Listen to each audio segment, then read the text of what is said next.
We are live, internet.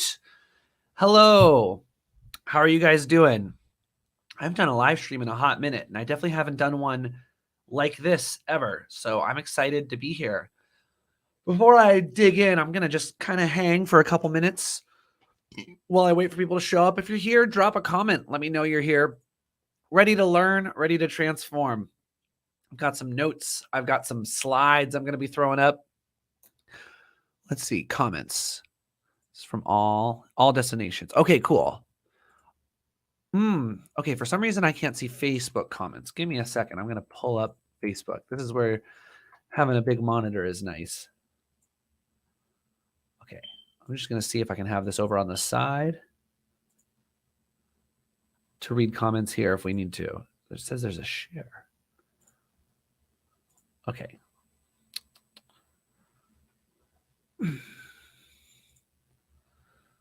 Okay, hopefully I can.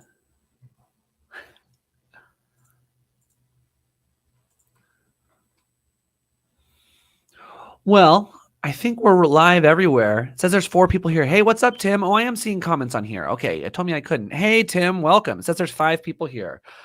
Awesome, guys. I'm so excited for you to be here. I have been doing so much learning, and I am very excited to share what I've discovered with you guys. So, yeah, it says there's 5 people here. Let's just jump right in. So, this live stream is about how to unlock my 5-step process to unlock your creative potential. So, I've been a musician for a long time, and as early as middle school, 7th grade, I started being interested in writing music.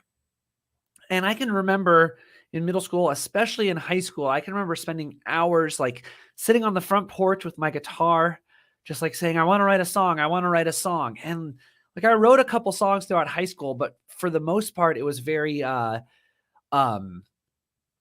the most part, I wasn't very productive. And sometimes I felt like there was something wrong with me, like there was a cap on how much I could actually write. And even this fear stayed with me for a long time, even into my 20s.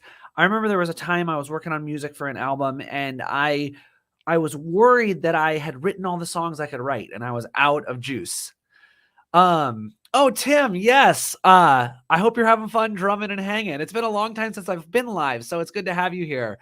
Yeah, and basically through 15 years of playing music, playing gigs, writing music, going through a lot of roadblocks and pitfalls, I've come up with this 5-step process to become creative. And I realize these are things that I've learned these lessons at different times in my life, and I've learned them again and again, and I finally have it organized into a process. So I'm excited to share it with you. So before we jump in, I just want to say, as I'm sharing stories on each step, don't just listen to the story like you're listening to someone say it, but try to like see where you are in that story. If I'm sharing about a struggle I've had, try to see if you've had that too, and how I might be talking about playing piano or writing songs, but it could totally apply to playing drums or writing English or making videos or whatever it is.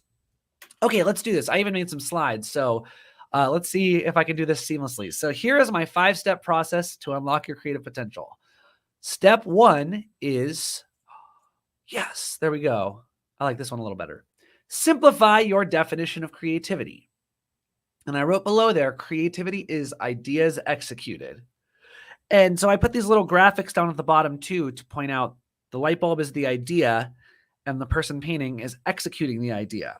So, you know, I've spent a lot of time in my life having these big ideas and, okay, gosh, let me just say it like this. So sometimes I like to fantasize. I think about what,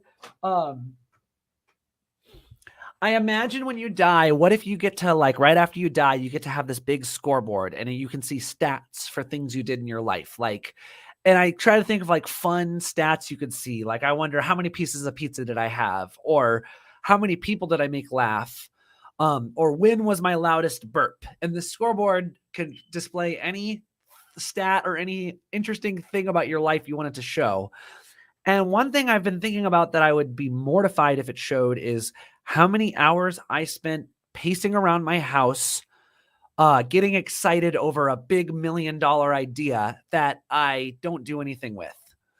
So the first thing I want to share is so to simplify your definition of creativity, I just want to share that I have spent so much time like just thinking about ideas and getting excited about ideas and then never executing them.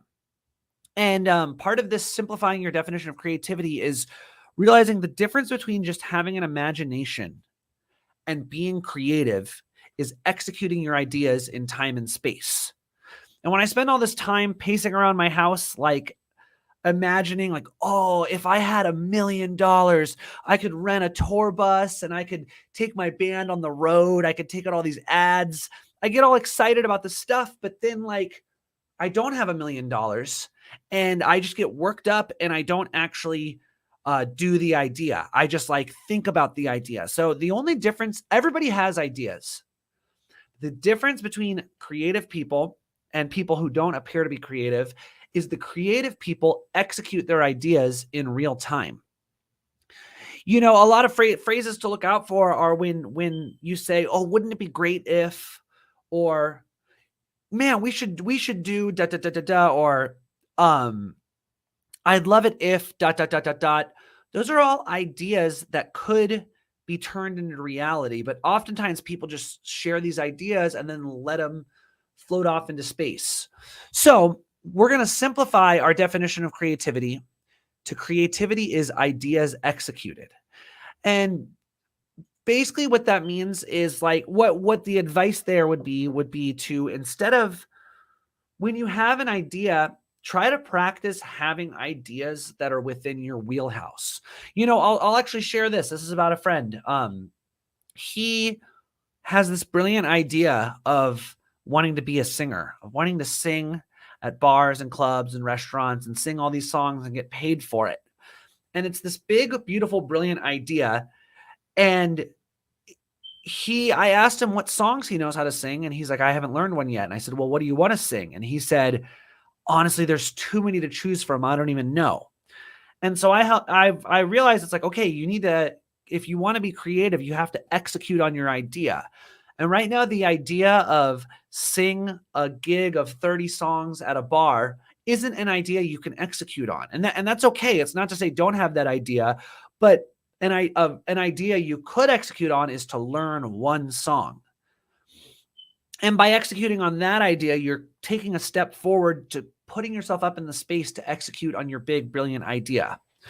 You know, back in September, I released the music video for my song, She's an Angel. And I've spent many, many hours brainstorming ideas for what a music video could look like. And I've had ideas. I have this picture of doing a music video for one of my songs where there's 100 people dressed up like video game characters, all doing a choreographed dance. And it's fun to share that idea. It feels good, but it's not creative until that idea happens in reality. And the reality of where I am right now today is at this moment, I don't have the resources to get 100 people dressed up like video game characters to do a choreographed dance. I don't have the camera equipment. I don't know the dancers. I don't have the money to outsource that. So when I would spend time like thinking about this and go, oh, that would be so cool, I would just be in fantasy and never actually execute on it. And so I decided to simplify my idea of a music video and say, you know what? My budget for a music video right now is $0. So how can I make a $0 music video? And I just called up my friend Evan. I said, hey, let's go to the park and film some stuff. And we filmed some footage and I went home and I started editing it. And then I said, okay, I need to film more footage. And I had my friend Jonathan come to the park with me and film stuff. And over the course of the month, I didn't have a monetary budget. The resources I had were time, a decent camera, some friends, and video editing software and video editing skills. And so I was able to create a music video for $0 when for a year leading up to there, years, I would think like, oh, I had it in my head that in order for a music video to be valuable, it has to be over the top. It's got to be dramatic. It's got to have a director and a plot, and it's got to have all these things. So by simplifying my definition of creativity, saying creativity is just ideas executed, and being honest with myself about I don't have $10,000 for a music video. I don't even really feel like I have $100 to put towards a music video. But I could make a $0 music video, and then the music video exists in the world. And that takes me one step closer to the music video with 100 people in video game costumes doing a choreographed dance in a park. So this is step one, is to simplify your definition of creativity. Now, step two, let's see if I can pull this up pretty quick. Oh, here we go, baby. Did I do it? Yes. Step two is to focus on the process. And what I wrote here in this little laptop is, this is the difference between I am going to write a song versus I am engaging in the process of songwriting. So I'll share two stories about this. One is that I wrote down on my notes, the impossible conundrum / twice as good at singing. So this is the story of the day I magically got twice as good at singing. I believe this was last summer. I was getting ready to play a wedding in the evening. It was a Saturday afternoon. I just got out of the shower, and I was, as I was getting dressed, I was putting on some music that I had to learn for the wedding I was playing that night. And the first song I put on was Warren Zevon, Keep Me in Your Heart Tonight. And the song came on, and Warren started singing. And immediately I was like, ugh, who's this dumbass trying to sing this song? And then right afterwards, the next song was Phil Collins' You'll Be in My Heart. And when he started singing, I was like, oh my gosh, like he's so good. How could I ever be as good as him? And I had to take a moment to realize I had put myself in this impossible conundrum where I had decided that when I listened to people sing, if I thought they were better than me, then I was mad because like they're better than me and I'll never be as good as them. And if I thought they were worse than me, I was mad because that's not fair. They're worse than me. Why are they famous? Why aren't I famous? And I realized I set up this impossible conundrum, and the conundrum was based on the results. Well, it was also based on a false version of the results, but nonetheless, it was based on the results. It was based on, I was judging, don't compare your beginning to someone else's middle. Tim, exactly. That's a very, very great way to put it. But even deep, so yes, that's don't compare your beginning to someone else's middle. But even deeper than that, if I go back to this thing, I'm going to write a song versus I'm going to engage in the process of songwriting.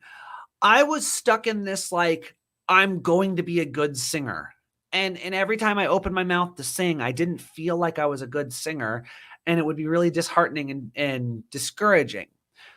Versus I am going to engage in the art and love of singing. I'm going to sing because I love singing. So to finish that story, I'm a little scattered. This is my first time doing this. But to finish that story, when I realized that in the moment, when I realized I had set this impossible conundrum up for myself, I decided to love myself a little bit. Go, you know what, Danny, like where you're at singing is where you're at. Hey, Jason, thanks for tuning in. Where your singing voice is at is where it's at. And you have a chance to share it with people. So that night on the wedding, I remember I was singing background vocals on I Want to Dance with Somebody. And my good friend Jill turns and looks at me all excited when she hears me singing. And on the break, she runs over. She's like, Danny, your singing sounds amazing. Those harmonies were so fun. By letting go of the result of wanting to be a good singer, of wanting to sing really well, and just engaging in the process of singing, focusing on just the practice of singing, the art of singing, I was automatically singing better. You know, I think that with this thing I've written here, I'm going to write a song versus I'm going to engage in the process of songwriting. When I sit down to say I'm gonna write a song, I get paralyzed. Often I will do everything to avoid the piano or the notebook paper or the manuscript paper as possible when I've said I'm going to write a song. But when I just say I'm going to just pick up my pen and engage in the process of songwriting, I'm going to dance with the music that already exists in the ether, that I can just pull from, and I'm going to let whatever comes out come out. It doesn't matter if it's a full song. It doesn't matter if it's good. It doesn't really matter what I think about it. What matters is the transformation that occurs in me by going through the process. By committing to songwriting, by spending time songwriting, I will get songs. It might not happen on the schedule I want it to happen, but it will happen. So focusing on the process instead of the product is an important part. Once we've simplified our definition of creativity and said, okay, I'm going to make something that I'm going to generate an idea that I know I can execute on, then I'm going to execute on an idea. We focus on the process. Don't worry about how good it's going to be or what it's going to feel like when it's done. Just enjoy the process. You know, after the first Safety Squad album in 2016, it took me almost 18 months before I wrote another song. And I tried to write songs a lot. I sat down to write songs all the time. But I had set up this conundrum for me. I've used that word conundrum like 3 times tonight. I set up this conundrum where I had said to myself, okay, that album was really good, and I need to write 6 more songs like those songs, but better. Isn't that an insane amount of pressure to put on yourself before you go sit down to write a song? So by focusing on engaging in the process, so when I eventually got out of it, I committed to writing music every day. And I actually have a story about a lesson there later. But when I was saying to myself, I better write a good song, I was even saying, I'm going to write 6, not just 6 good songs, but 6 songs that are better than the last 6 songs I wrote. I would do everything in my power to avoid manuscript paper. And even if I got with manuscript paper and set a timer and really forced myself to do it, I wasn't happy with anything that came out. It was like, no matter what note I played, it was the wrong note. By switching to focusing on the process and just saying, hey, I'm engaging in the process of writing music. I'm not worried about what's coming out. I'm just going to write and things will come out. I actually create the space for me to write more. This can be applied to a lot of things. Like if you are like, I'm going to get shredded versus I'm going to go to the gym. I'm going to engage in the regimen or the practice of working out. And focus on the joy and the fun of just like being in the gym, doing push-ups, doing pull-ups, whatever it is, running, as opposed to like making your motivation be based on a reward. You know, if you want to practice an instrument, don't think I'm going to get good at the song. I'm just going to engage in the practice of playing piano or engage in the practice of playing drums. I imagine this would be true for photography, for painting. I could imagine being a photographer and being scared to even click the lens because you want to make every picture really good. But just take some pictures, engage in the process. Trust that there will be good ones. And the more you engage in the process, the more you'll develop the acumen to make the good ones happen more and more. Okay, let's move on to step 3. So a quick recap. Step 1, simplify your definition of creativity. Step 2 is to focus on the process. So now let's go to step 3. Share screen. 3. Share. Celebrate small amounts of progress. I just received a very funny message. Thank you, Jonathan. Okay, I can't look at that. Oh my God. Celebrate small amount of progress. And I wrote here, you are not a robot. Where did I put my notes? Because I have a couple stories I wanted to share here. Okay, so when I said I was stuck in that 18-month writer's block conundrum, I remember when I got out of it, what I had to do. So I remember at the time I was really big about writing to-do lists every day. And to try to get me out of the songwriting funk, I wrote on my to-do list, write 8 measures of music today. If you're not a musician, maybe you don't know what measures are. 8 measures of music would be anywhere from 5 seconds to 15 seconds of music. And I remember I wrote that on my to-do list didn't do it. Next day, write 8 measures of music. Put on my to-do list. Again, didn't do it. So the next day I said, okay, I'm not writing 8 measures. What if I tell myself to write 4 measures of music? Sure enough, get to the end of the day, didn't write 4 measures of music. At this point, I started to realize maybe there's a pattern. So I said, I'm going to write 1 note. And sure enough, when I sat down to write 1 note on manuscript paper, I ended up writing 8 measures of music, which was my original goal. I share that not to say that the point of this is to trick yourself into doing more, but I truly mean it to celebrate. If I would have only written 1 note down on the page, that still would have been worth celebrating. I'm still not a robot. I think often creative people or aspirational people have a tendency to want to set big goals. I want to go to the gym for 2 hours a day. I want to write for an hour a day. I want to practice piano for 5 hours a day. I want to write 4 pages of my book every day. I want to paint a painting every day. And people set these goals for themselves, but these goals are goals for robots, where they don't account for the variety of life. Not just in the fact that on some days you're going to have you have those days where you get a flat tire and get fired from your job and your gig gets, and an event gets canceled. You're going to have those days, your roof caves in. You're going to have days where it seems like everything goes wrong. And so to have this standard of, I got to practice piano for 4 hours every day, no matter what, no exceptions, you're not accounting for the worst day possible. You're even going to have days where you clear your whole day to do whatever thing you want to do. And for whatever reason, your spirit is not in the right place and you don't do it. And so I have found when I set my threshold for what's worth celebrating to the lowest possible level, my likelihood to get it done increases dramatically. And when I do more, it's just even more bonus. So yeah, I wrote down here, competitive practicing. Anybody who went to music school knows about this competitive practicing concept where people are like, oh, I practice 6 hours a day. Oh yeah, well, I practice 7 hours a day. Oh yeah, well, I practiced in the practice room till 7 a.m. and then just went straight to class. I didn't even eat. And I think this whole thing is really toxic, and it makes people in that environment can practice for 2 hours and then feel bad.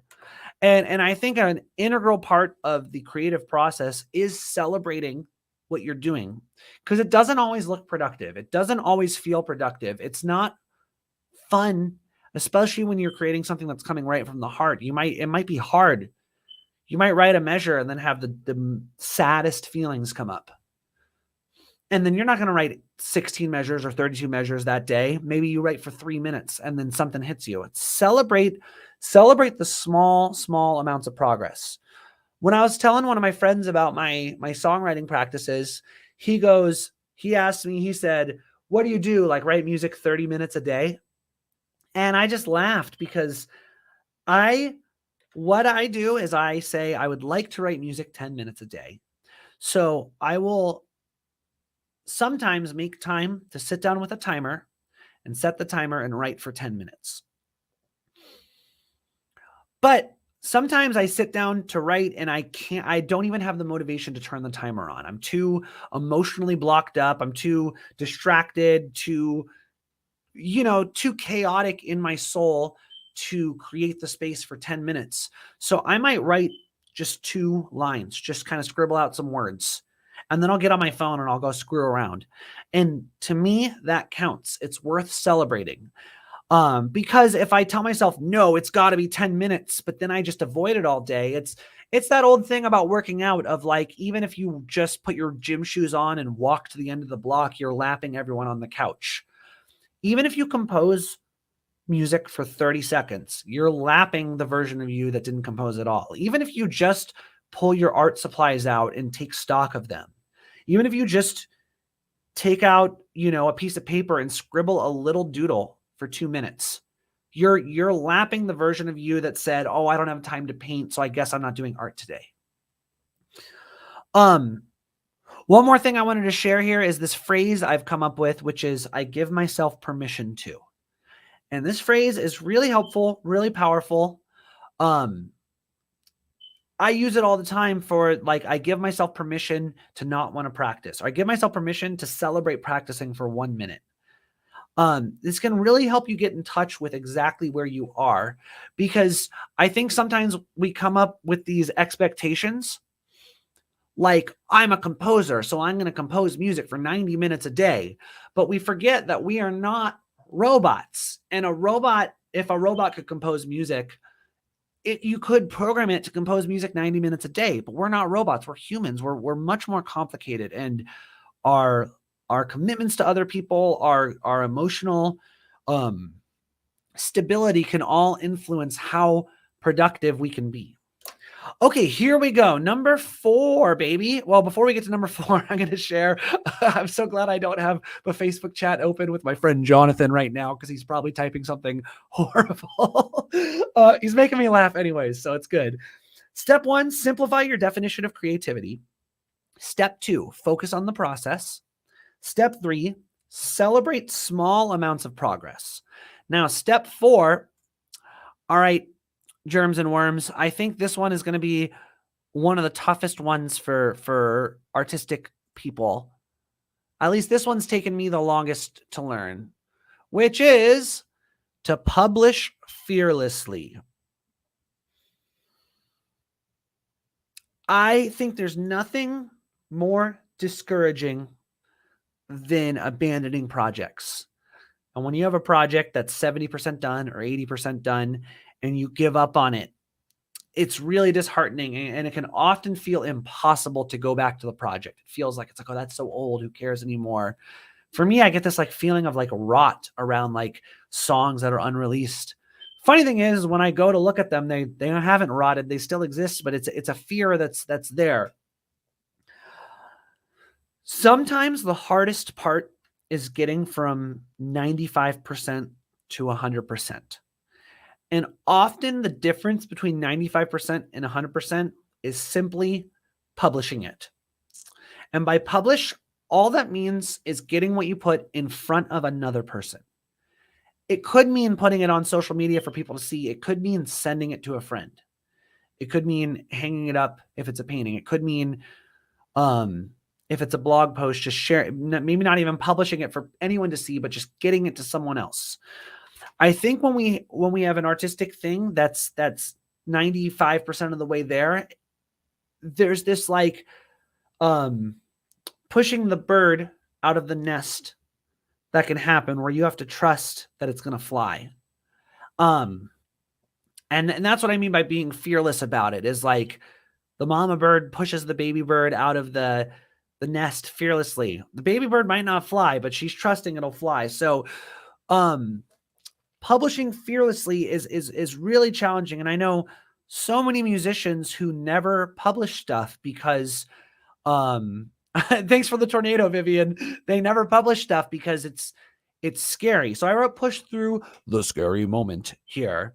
And what I mean by the scary moment is, I've talked about this on some of my other lives. Like, this summer, I did a lot of approaching strangers for videos. Sometimes I played piano at them. Sometimes I asked them out or interviewed them or told jokes and did all sorts of weird stuff. And when I would approach a stranger, as I'm like, oh my gosh, this flipped camera is messing me up. If this is me, here's the person. As I'm approaching them, there's this like really scary moment that's like right here, halfway from where I decide to approach them to where I approach them. It gets really scary and it feels overwhelming, like this like tornado. But when I step one step past it and just start to talk, that fear goes away. That scary moment vanishes. This is true. I find this when I send an email, when I write up an email, when I'm about to click send, it's really scary until I click send. Publishing music onto Spotify, scary until I click publish. And I think that this is an important part of the creative process that people miss out on, where people will write 2/3 of a song and they feel creative in the moment, but then they're scared to show it to anyone. The reality is your 2/3 of a song might actually be done. And maybe if it's not done, showing it to someone might be the step forward to finishing it. But they have their 2/3 of a song. They never show it to anyone. Months go by. Shame develops around it. And then it gets left on the shelf and you're left feeling not creative. So this one's a big one. I know this one took me a long time to learn. My song, I Want to Play Video Games, I took like over a year. It was almost 2 years after I recorded it before I released it. And so I recorded it and then it took a couple, like almost a year before I finished it. And then it was finished and it took another 6 months.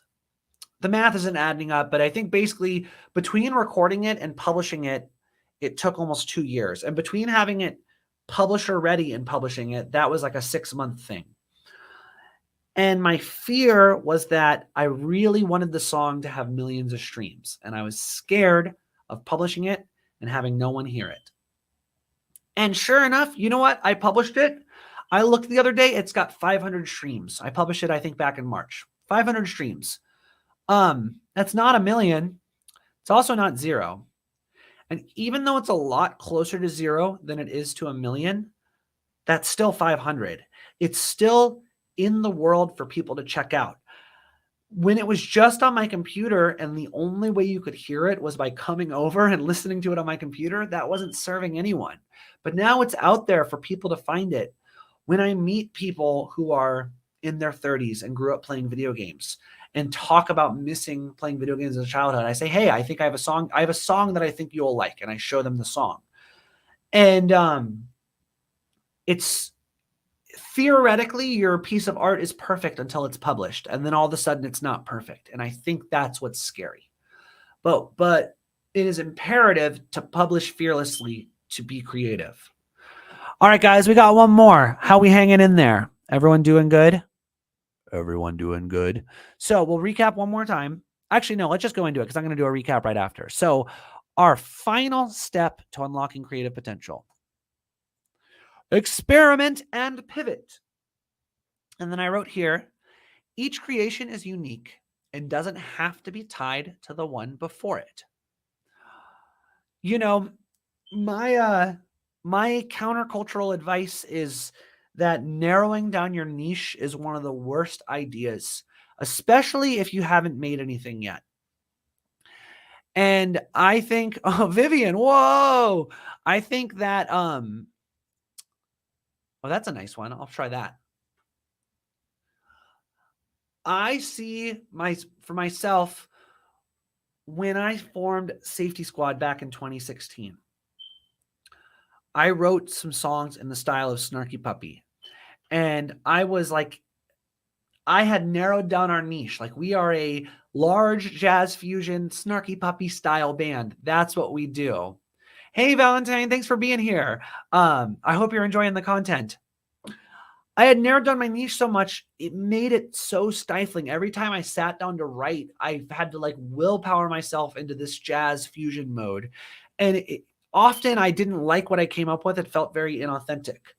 What's funny is about a year after starting Safety Squad, I started to play video game music and do a video game music band. And then I felt like it's like, oh, I'm the video game music guy now.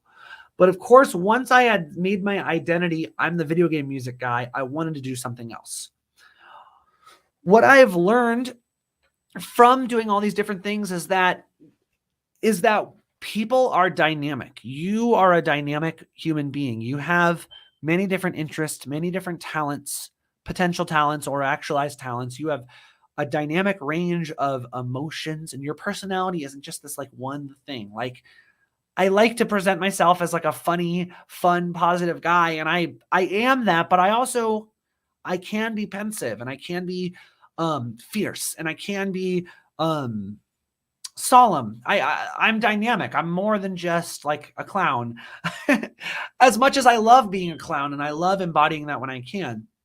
So narrowing down your niche, I think the sentiment behind the advice is it'll help you cultivate an audience. But if you're not even in the practice of creating, if you haven't unlocked your creative potential and learned what you're capable of creating, narrowing down before you even opened up and blossomed is going to hold you back.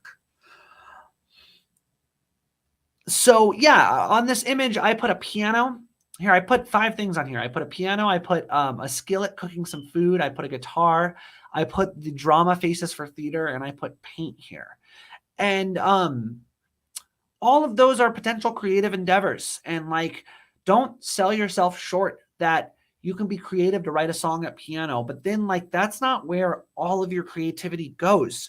You can then go be creative in the kitchen. You can make a meal from a new recipe. You can go act. This year, I've done stand-up comedy. I've done improv comedy. I've obviously done music, and my music career has shifted so much where anyone who's come to see an Adventure with Danny Safety Squad show knows our show is dynamic. We are so eclectic, from songs like Egg Boy to like goofy songs like Egg Boy and I Want to Play Video Games, to driving jazz fusion, to love songs, to pop songs, and there's comedy, and there's all this stuff. And yeah, I'll share one of my buddies. He said to me the other day, he's like, Danny, you've really found your angle. And I laughed, and I was like, man, people have been telling that to me so much lately. And the reality is I stopped trying to find my angle. And when I was trying to find my angle, when I was trying to be the jazz fusion guy, then I was trying to be the video game music guy. Then I started making funny videos, and I was the funny video guy. But every time I did that, like, I was stifling that all those things were a part of me. And I wasn't, it was like I woke up and said, I have to make a funny video. Instead of just waking up going, what do I want to create today? What's tugging at my heart? What do I have to say? What could I manifest into the world that would be a manifestation of the collections of sounds and ideas in my spirit? Yeah, people have been telling me I found my angle, when the reality is I've focused on experimenting and pivoting. I've focused on this process, which includes being willing to change my identity, to experiment, to pivot, to go be bad at stand-up comedy. Because even though I'm a jazz pianist, like, I can still go do stand-up comedy. That doesn't invalidate my jazz piano skills. And in fact, I see that it only by giving myself permission to explore all these different ways to be creative, it enhances the ones I'm good at. You know the phrase, jack of all trades? Most people know it as jack of all trades, master of none. But it was actually originally jack of all trades, master of some. And so I'm very adamantly against trying to narrow down your niche. At least I could change my tune on this if I in the future, but I that's going to get too complicated. I think if you haven't unlocked your creative potential, I'm against the notion of narrowing down your niche. I read this book earlier this year called Experiments Never Fail. And the whole idea behind the book is we often think we know what's going to happen when we try something, but then we try it and something completely different happens. And that even if we don't get the result we want or the result we anticipate, it's not a failure, because it's a new data point. You now know, oh, when I did this, this happened. So what if I try this? What'll happen? And a quote from the book that really, really moved me is, different isn't always better, but better is always different. And something I've taken from that quote is, if you know better, you just do better. So if I'm making a YouTube video and I know it's like, oh, if I edit it this way, it'll be better, I'll do it that way. But if I don't know, I might as well just try something and experiment, and then I can publish it fearlessly and see if people liked it or not. And I can grow and learn. So don't be afraid to experiment and pivot. Don't be afraid to be different. Your plan probably sucked, honestly. And I'm saying that with love, because I think we suck at plans, and I think plans that stay theoretical are perfect, but when you enact them in the world, they get messy very quickly. And things don't pan out how we thought they were going to pan out. Okay, so let me get the final list up here. And I'm going to also open up, let me see. Oh, I forgot to see how I could do this. Ooh, can I do this? I'm going to open up posting this link. I hope you guys can see it everywhere. Let me see if it's up on Facebook. Okay, hold on, before I start searching, I'm gonna go over the list, kind of a little overview one time. Okay, I went to the Safety Squad page and the Adventure with Danny page. I'm gonna put it on the um on my Facebook. Okay, I'm gonna write it right here. If anybody wants to hop on and chat and kind of talk about a creative goal they're going through, I posted the link.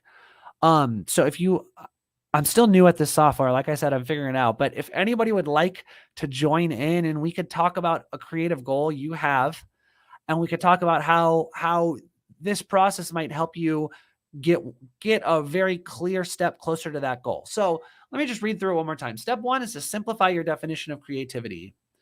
Step 2 is to focus on the process. Step 3 is to celebrate small amounts of progress. Step 4, publish fearlessly. And step 5 is to experiment and pivot. Okay, so I posted this link in the chats. It should be in the chat on Facebook, YouTube, and the Safety Squad Facebook page. Where if first of all, I guess I'm open for questions. If you have questions you want to share in the live stream chat. Oh, it looks like Jonathan might be saying there's so many things to look at right here. I've never streamed 3 places at once. Oh, my mom just said Deech because I mentioned you. If anybody, there's 9 of you watching. If anybody wants to hop on and chat with me about what they observed from this, just share any insights they got, share what they were excited about, what they learned. I'm happy to do that. I'm also happy if you want to hop on, if you have like, hey, I want to do this thing. How might I go through this process to help me get comfortable with doing this thing? We'll do that. And let me see. Let me make sure I can see if people join in. I can see where they go. All right. Hopefully, if somebody joins in, it's obvious to me what it looks like. I'll share. I'm going to keep this up here. I'm going to share an exercise I came up with earlier this year that really helped me get a lot more creative. And I made a 20-minute video. Gosh, okay. I'm trying to do too much at once. I created a game/rule for myself, which was I made videos where I gave myself the 20-minute rule, which the 20-minute rule was from idea generation to creating the video to publishing it on social media had to take 20 minutes or less. So what this helped me do was this helped me do this 5-step process. I'm like that, this 5-step process in 20 minutes where I had to go, okay, let me come up with a video idea that I can make in 20 minutes. And then I had to focus on the process where it's like, instead of being like, oh, well, will that be any good? Just go, nope, I'm just going to make the video. Then I would spend the 10 or 15 minutes it takes to make it and celebrate that I made it, feel good, get excited, and then fearlessly publish it. Put the video online. Let the world see what my brain and body were able to do in 20 minutes. And then experiment and pivot. See if people liked it. See if they didn't like it. See if I liked it. See where people watched, where they stopped watched. Just publishing stuff gives you so many data points for feedback, where I go out to events and people tell me their opinions on the art I make. Now,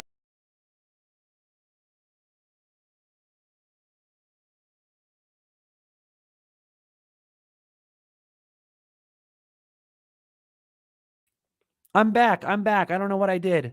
Ah! Technical difficulties. The 20-minute video rule was so good for helping me go through the 5-step process. I'm pulling it up. Go through this process in 20 minutes and just practice generating that. Okay, cool. Well, we're getting close to wrapping this up here. Again, open invitation. If you want to click on that link and join in, you're welcome to. I know that's kind of scary, but we might learn something. I'm going to quickly share here. I'm going to share my website with you guys and let you guys know about the membership program on my website. So let's see if I can go there, join the adventure. Yeah. So I got this thing on this website, on my website right here, where I've set it up kind of as like a Patreon account. And I've got tiers from $1 a month, which is you get access to a Discord channel where other people who are brave and want to be creative can talk about art and life. So we got a couple people in there right now. I'm excited to get that going. For $10 a month, you get that, as well as downloads of some of my scores and songs. $50 a month. I'm so excited. I want to do a once a month coaching call with everybody in this tier where we can go through this 5-step process and be creative as a group. And then the $100 tier, in addition, we can do one-on-one sessions too. So yeah, I hope you guys really enjoyed this. I'm going to hang out for another couple minutes just in case anybody leaves any comments where they have questions or thoughts and that they want to share. But otherwise, I'm going to get off here. Yeah, let me go back to, let me share the 5 steps one more time. You know, something that comes up is I had a story for a long time that I was not good at visual art. And I can remember, especially in elementary school, when we had projects, I would get bad grades, not because the content wasn't good, but because I couldn't write in the lines or have good handwriting, or if it was a crafty thing, like I just wasn't very good at like gingerly crafting stuff. And for years, I was paralyzed about making posters for shows. I was like convinced I couldn't do it. I was convinced they were ugly and didn't know how to do it. But I've been able to get over that through this method. And like, you know, this thing right here with this background and these eggs, I just whipped this up right before the presentation today. And I know it's not like, I'm not even going to say I know it's not amazing. I like it. I'm sure a graphic design class could go a long way to help me make better graphics, but I trust in my own artistic nature, and I'm publishing fearlessly here. I just simply, I needed something to display the information. So I'm gonna simplify to something I can make on Canva. I'm gonna have fun making it. I'm gonna be satisfied with it when I've made it.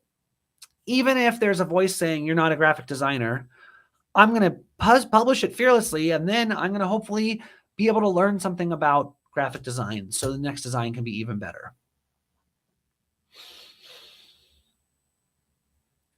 All right, gang. Well, I think that's going to wrap it up for me. It looks like people are leaving anyways. So thank you guys so much for being here. If you enjoyed this video and got some benefit out of it, please share it with someone who you think would also benefit from this. I know there are so many people who have all these amazing ideas, but struggle to get them in reality. And I truly believe this 5-step process helps to get the ideas into reality. And again, if you are interested in helping me to create more of this and joining a community of people who are going to bravely create and push themselves to become the most creative version of themselves, check out adventurewithdanny.com to join the membership portion of my website. The community is just starting off now, but I know in 6 months it's going to be slamming. So if you can get in now, you're going to really luck out. So. Oh, I got one question. Valentine, do you have any tips to get over the fear of publishing? That is a great question. I would say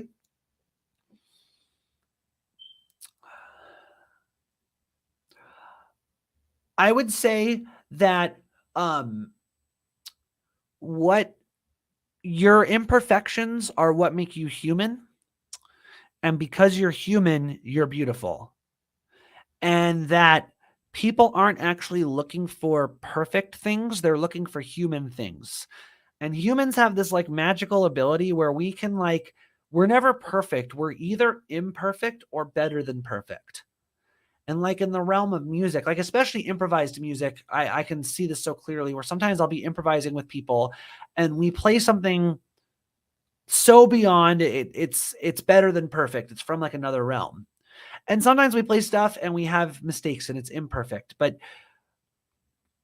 I think a fear of publishing comes from like thinking it has to be perfect, and it doesn't have to be perfect. And in fact, the mistakes are relatable. Another thing to think about is like wherever you are on your journey, someone needs to see what you're creating. So, for example, if you are, let's say you're a photographer, and let's say you know, oh gosh, I don't know any world-class photographers. So I'm just going to use like I'm going to use the example of playing basketball. So let's say or no, that's not a good example either. I'll just use piano. So like Chick Corea has passed, but he's one of the best piano players who's ever lived. And it could be easy to be like, well, why would I put music out when Chick Corea's got music out? The thing is if Chick Corea is like the 10 out of 10 best piano player ever, even if you're a 2 out of 10, there are 1 out of 10 piano players who want to hear the 2 out of 10, who want to hear a human who plays just a little bit better than them. They go, oh my gosh, if she plays piano like that, I could play piano like that, and get the fire lit in them. Even if you're a 1 out of 10, there's millions of people who, even just seeing somebody sit at a piano, they're already impressed. Even if you've only got, you know, Mary Had a Little Lamb together, people are still impressed by that. And art isn't about sharing something perfect. It's about sharing something human. And I would say with that in mind, to get over the fear of publishing, just publish. And that can look like a lot of different things. It doesn't necessarily mean posting something on Instagram. It could mean if you write a song showing your brother or your friend or your mom, you know, like saying, hey, I wrote this song. Can I play this for you? Could mean if you drew a picture, giving it to someone, say, hey, I drew this and I thought you would like it. Here you go. It could mean sending the email to schedule the rehearsal, to say, you know what, like, here's when I want to rehearse, publish, getting other people involved. So thank you for asking, Valentine. I think step 4 is the hardest for many people and the most important, because like I said, projects that are 80% done kill motivation. One of my friends told me he was cleaning his place the other day, and he said he got really sad when he saw the dozens of half-baked projects he had. It's like, bro, I feel you. That is sad. It's also it could be a good sign. It's like, wow, you have all these half-finished projects. Like, you're getting steps 1, 2, and 3 just fine. You just got to have a breakthrough on step 4. But yeah, I think that that's the most important one.